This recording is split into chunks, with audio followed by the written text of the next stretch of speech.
പ്രണയം പ്രണയം ഒരെണ്ണം ഉണ്ടായിരുന്നു. പിന്നെ രണ്ടെണ്ണം കിട്ടിയപ്പോ അതങ്ങ് തീർന്നു. അല്ല അത് പോയല്ലോ. അല്ലെ, എല്ലാവർക്കും ഒരു സങ്കല്പം ഉണ്ടാവൂലോ. ചേട്ടന്റെ മനസ്സിൽ വരുന്ന ഒരു പെൺകുട്ടിയുടെ സങ്കല്പം എന്തായിരുന്നു? കല്യാണം കഴിക്കുന്ന പെൺകുട്ടിയെ. അതെ, സത്യം പറഞ്ഞാൽ കോളേജ് പഠിക്കുന്ന സമയത്ത് ഐശ്വര്യയെ പോലൊരു പെണ്ണെ കെട്ടണമെന്നായിരുന്നു ആഗ്രഹം. പക്ഷെ നടന്നില്ല. പിന്നെ കോളേജ് ജീവിതം കഴിഞ്ഞിട്ട് പിന്നെ ജോലി പുറത്തിറങ്ങി ജോലി തേണ്ടിയൊക്കെ നടക്കുകയാണ്.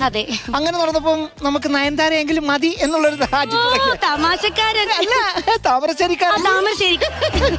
പിന്നീട് കുറച്ചു കാലം കൂടെ കഴിഞ്ഞ പ്രായം കൂടുന്നതനുസരിച്ച് ഏതെങ്കിലും ഒരു പെണ്ണെ കെട്ടിയാൽ മതിയെന്നായി. പിന്നെയും പെണ്ണ് കിട്ടാമെന്ന് പിന്നെ അങ്ങോട്ട് പോയപ്പോ എങ്ങനെങ്കിലും ഒന്ന് കെട്ടിയാൽ മതിയെന്നായി.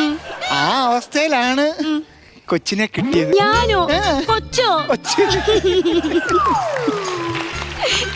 ഇതെന്താ? നാണം കൊണ്ട് കളം വരയ്ക്കുക. നാണം കൊണ്ട് കളം വരയ്ക്കുന്ന ഇത്രയല്ല ഉള്ളു. അല്ല, എന്റെ കുറച്ച് വിശാല മനസ്സാണ് അതാ.